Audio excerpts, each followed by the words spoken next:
What if I told you that history's greatest philosopher was once a killing machine?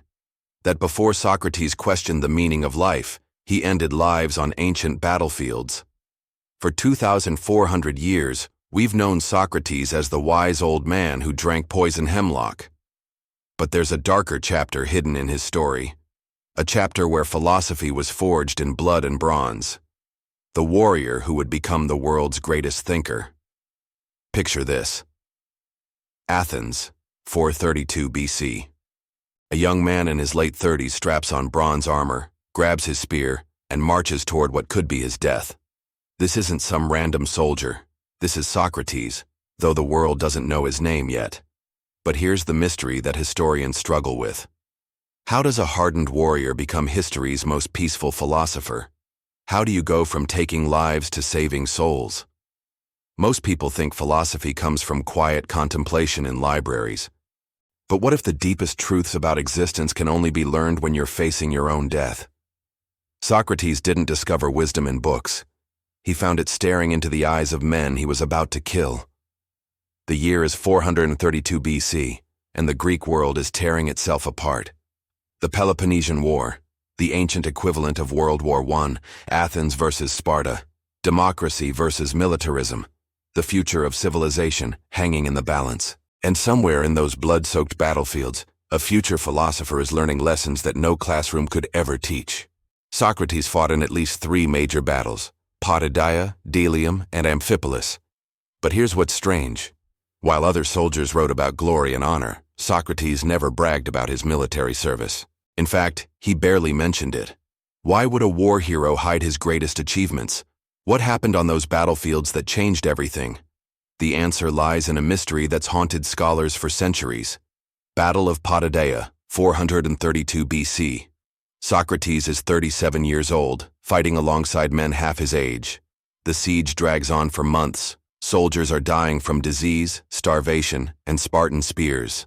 But something extraordinary happens during this campaign. According to his student Alcibiades, Socrates did something that defied human nature. During the brutal winter siege, while other soldiers huddled around fires, Socrates stood outside barefoot in the snow, wearing the same thin cloak he wore in Athens. For an entire day and night he stood perfectly still, lost in thought. The other soldiers gathered around him, amazed. Some brought their bedding outside just to watch this strange man who seemed immune to cold, hunger, and fear. What was he thinking about for 24 hours straight? Here's where it gets mysterious. That moment of standing motionless in the snow. It might have been the birth of Western philosophy. Think about it. When you're surrounded by death, when you've seen friends cut down beside you, when you've looked into the eyes of enemies before killing them, you start asking the deepest questions. What is courage really? Is it charging into battle? Or is it standing still and thinking? What is justice when you're ordered to kill strangers? What is the good life when life can end at any moment? These weren't abstract questions for Socrates. They were survival questions, life and death puzzles that demanded answers. Most philosophers theorize about virtue. Socrates had to practice it while men were trying to kill him. Battle of Delium, 424 BC. This is where the warrior became the philosopher. The Athenian army is in full retreat, chaos, panic, every man for himself. In battles like this, discipline collapses and heroes become cowards. But witnesses report something incredible. Socrates didn't run. He walked, calmly, deliberately, protecting younger soldiers who were fleeing in terror. Alcibiades, who fought beside him, said Socrates moved like a pelican, slowly, majestically, completely unafraid. Enemy soldiers actually avoided him, perhaps thinking anyone that calm in a retreat must be dangerous. But here's the deeper mystery. Why didn't he run? Was it courage?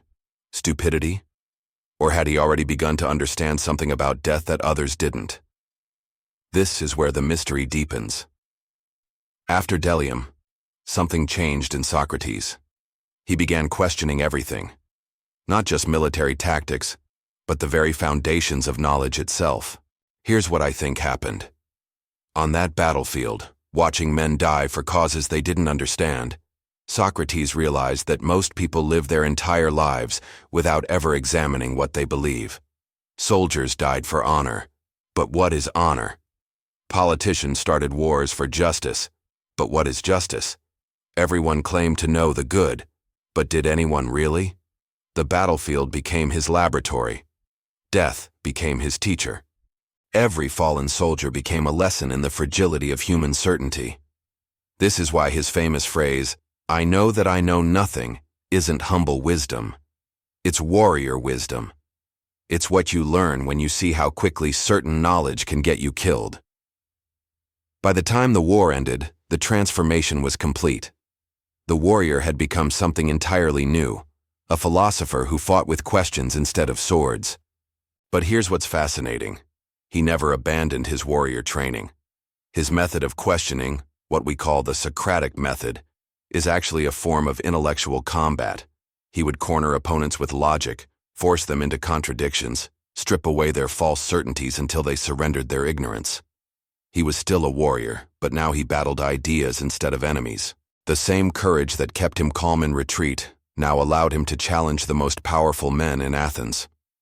The same discipline that made him stand motionless in snow now made him relentlessly pursue truth.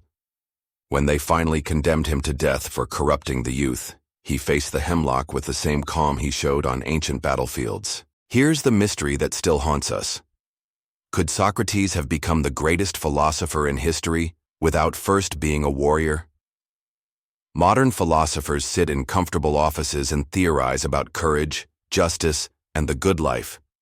But Socrates earned the right to ask these questions. He paid for his wisdom in blood and bronze. Maybe that's why his ideas have survived 2,400 years, while countless other philosophical systems have been forgotten. He didn't just think about virtue, he lived it under the most extreme conditions possible. The warrior philosopher, the man who discovered that the examined life is worth living because he knew exactly how quickly an unexamined life could end. So the next time someone asks you what philosophy is good for, remember Socrates. Sometimes the deepest truths can only be discovered when your life depends on them. The warrior became a philosopher, but perhaps he never stopped being both. What truths have you discovered when everything was on the line?